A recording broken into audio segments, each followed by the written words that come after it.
Hi friends, అందరికీ నమస్కారం. ఇప్పుడే అందిన వార్త. గోరంట్ల మాధవ్ అరెస్ట్, తీవ్ర టెన్షన్లో జగన్. అసలు ఏం జరిగిందన్న పూర్తి విషయాలు తెలుసుకునే ముందు వీడియోని అయితే పూర్తిగా చూడండి. అప్పుడే మీకు పూర్తిగా అర్థమవుతుంది. అదేవిధంగా చాలామంది సబ్స్క్రైబ్ చేసుకోకుండా వీడియోని చూస్తున్నారు. దయచేసి సబ్స్క్రైబ్ చేసుకోండి. సబ్స్క్రైబ్ చేసుకోవడం వల్ల నేను చేసే ప్రతి వీడియో అప్డేట్ మీకు ముందుగానే నోటిఫికేషన్ రూపంలో వస్తుంది. అదేవిధంగా లైక్ చేయడం మర్చిపోతున్నారు. దయచేసి లైక్ చేయండి. లైక్ చేయడం వల్ల ఇటువంటి ఇంపార్టెంట్ ఇన్ఫర్మేషన్స్ చాలామందికి రీచ్ చేసిన వాళ్ళు అవుతాం. ఇక లేట్ చేయకుండా వీడియోలోకి అయితే వెళ్ళిపోతాం. మాజీ ఎంపీ గోరంట్ల మాధవ్ ఇంటి దగ్గర హై టెన్షన్ నెలకొంది.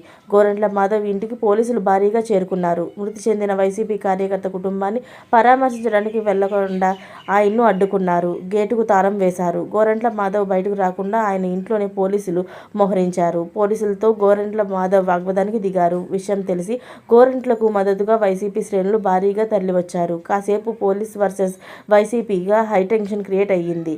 ఇంట్లో పోలీసులు చొరబడి తనను అడ్డుకోవడంపై మాజీ ఎంపీ గోరంట్ల మాధవ్ సీరియస్ అయ్యారు. తానేమీ తీవ్రవాదునో సంఘ విద్రోహనో కాదని మాజీ పోలీస్ అధికారిని గుర్తు చేశారు.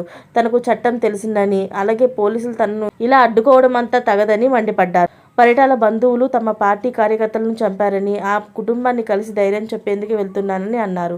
తనపై ప్రభుత్వం, పోలీసులు దౌర్జన్యంగా వ్యవహరిస్తున్నారని, ఇది సరైన పద్ధతి కాదని అన్నారు. తనను బయటకు వెళ్లనివ్వాలని పట్టుబట్టారు గోరంట్ల మాధవ్. మాజీ ఎంపీ ఎంతగా వాదించినా, వైసీపీ కార్యకర్తలు ఎంతలా వ్యతిరేకించినా పోలీసులు ఏమాత్రం తగ్గలేదు. గోరంట్లను ఇంట్లోనే కట్టడి చేశారు.